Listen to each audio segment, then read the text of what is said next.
നിങ്ങളുടെ ക്ലാസ്സിലെ ഏറ്റവും മിടുക്കനായിരുന്ന സഹപാഠിയെ വർഷങ്ങൾക്ക് ശേഷം കാണുന്നത് ഒരു സന്തോഷമുള്ള കാര്യമായിരിക്കുമല്ലേ? എന്നാൽ ആ കണ്ടുമുട്ടൽ ഒരു കോടതി മുറിയിൽ വെച്ചാണെങ്കിലോ? അയാൾ ഒരു കുറ്റവാളിയും നിങ്ങളൊരു ജഡ്ജിയുമാണെങ്കിൽ നിങ്ങളുടെ പ്രതികരണം എങ്ങനെയായിരിക്കും? അങ്ങനെ ഒരു വീഡിയോ ആണ് ഇപ്പോൾ സോഷ്യൽ മീഡിയയിൽ വൈറലാകുന്നത്. അമേരിക്കയിലെ മിയാമി കോടതിയിൽ നടന്ന ആകസ്മികമായ ഈ കണ്ടുമുട്ടൽ ആരുടെയും കണ്ണു നിറയ്ക്കുന്നതാണ്. വീഡിയോയിലേക്ക് കടക്കും മുന്നേ നിങ്ങൾ ഈ ചാനൽ ഇതുവരെ സബ്സ്ക്രൈബ് ചെയ്തിട്ടില്ലെങ്കിൽ സബ്സ്ക്രൈബ് ചെയ്ത് ബെൽ ബട്ടൺ അമർത്തുക. നിങ്ങളുടെ സപ്പോർട്ട് ഉണ്ടെങ്കിൽ മാത്രമേ നമുക്ക് 10 ലക്ഷം കടക്കാനാകൂ. വീഡിയോ ഇപ്പോഴാണ് പ്രചരിക്കുന്നതെങ്കിലും സംഭവം നടന്നത് 5 വർഷങ്ങൾക്ക് മുന്നെയാണ്. അമേരിക്കയിലെ മിയാമി കോർട്ടിൽ 2015 വിചാരണയ്ക്കായി കുറെ കുറ്റവാളികളെ ഹാജരാക്കി. ജഡ്ജി മിൻഡി ഗ്ലേസർ കുറ്റവാളികളിൽ ഓരോരുത്തരെയായി വിചാരണ ചെയ്യുകയായിരുന്നു. അങ്ങനെ ആർത്തർ ബൂത്ത് എന്ന കുറ്റവാളിയുടെ ഊഴമായി. മോഷണം, പിടിച്ചുപറി, പോലീസിനെ ആക്രമിക്കൽ തുടങ്ങിയ കുറ്റകൃത്യങ്ങളായിരുന്നു അയാളുടെ മേൽ ചുമത്തപ്പെട്ടിരുന്നത്. അയാളെ വിചാരണ ചെയ്യുന്നതിനിടയിൽ മിൻഡി ഗ്ലേസർക്ക് അയാളുടെ നിൽപ്പും ഭാവവും സംസാരവും ഒക്കെ വളരെ സുപരിചിതമായി തോന്നി. വിചാരണ കഴിഞ്ഞ് പോകാൻ നേരം ജഡ്ജി ആ കുറ്റവാളിയോട് ഏത് സ്കൂളിലാണ് പഠിച്ചതെന്ന് ചോദിച്ചു.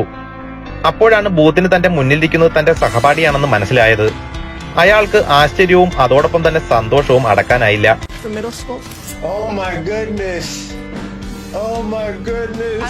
അപ്പോൾ മിൻഡി ഗ്ലേസർ തന്റെ സഹപ്രവർത്തകർക്ക് ബൂത്തിനെ പരിചയപ്പെടുത്തി കൊടുത്തു. He was the best kid in middle school. I used to play football with him, all the kids. തന്റെ ക്ലാസ്സിലെ ഏറ്റവും മിടുക്കനായ കുട്ടിയായിരുന്നു ബൂത്ത് എന്നും തങ്ങൾ ഒരുമിച്ച് ഫുട്ബോൾ കളിച്ചിട്ടുണ്ടെന്നും ഒക്കെ ഗ്ലേസിയർ അവരോടായി പറഞ്ഞു. ബൂത്തിനെ ഈ ഒരു അവസ്ഥയിൽ കണ്ടതിൽ തനിക്ക് അതിയായ ദുഃഖമുണ്ടെന്ന് കൂടി പറഞ്ഞതോടെ ബൂത്ത് അവിടെ നിന്നും പൊട്ടിക്കരഞ്ഞു. അത് അയാൾക്ക് താങ്ങാവുന്നതല്ലായിരുന്നു.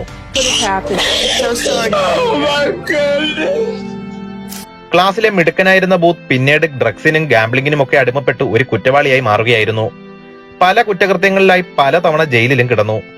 ഇനിയെങ്കിലും നല്ല ജീവിതം നയിക്കണമെന്ന് ബൂത്തിനെ ഉപദേശിച്ച ഗ്ലേസിയർ അയാൾക്ക് $40,000 ബോണ്ടിന്മേൽ ജാമ്യവും അനുവദിച്ചു നൽകി.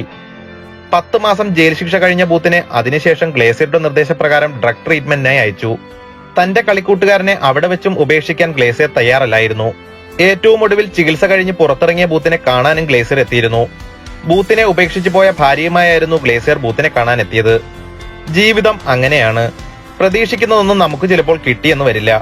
എന്നാൽ നമ്മളൊട്ടും പ്രതീക്ഷിക്കാത്ത ചിലതൊക്കെ നമ്മളെ തേടി വരികയും ചെയ്യും. ഗ്ലേസിയറുടെ സ്ഥാനത്ത് നിങ്ങളായിരുന്നുവെങ്കിൽ നിങ്ങൾ എന്ത് ചെയ്യുമായിരുന്നു? നിങ്ങളുടെ അഭിപ്രായങ്ങൾ കമന്റ് ചെയ്യൂ. ഈ വീഡിയോ നിങ്ങൾക്ക് ഇഷ്ടമായെങ്കിൽ ദയവായി ലൈക്ക് ചെയ്യുക. നിങ്ങൾ ഈ ചാനൽ ഇതുവരെ സബ്സ്ക്രൈബ് ചെയ്തിട്ടില്ലെങ്കിൽ ദയവായി സബ്സ്ക്രൈബ് ചെയ്ത് സപ്പോർട്ടും ചെയ്യുക.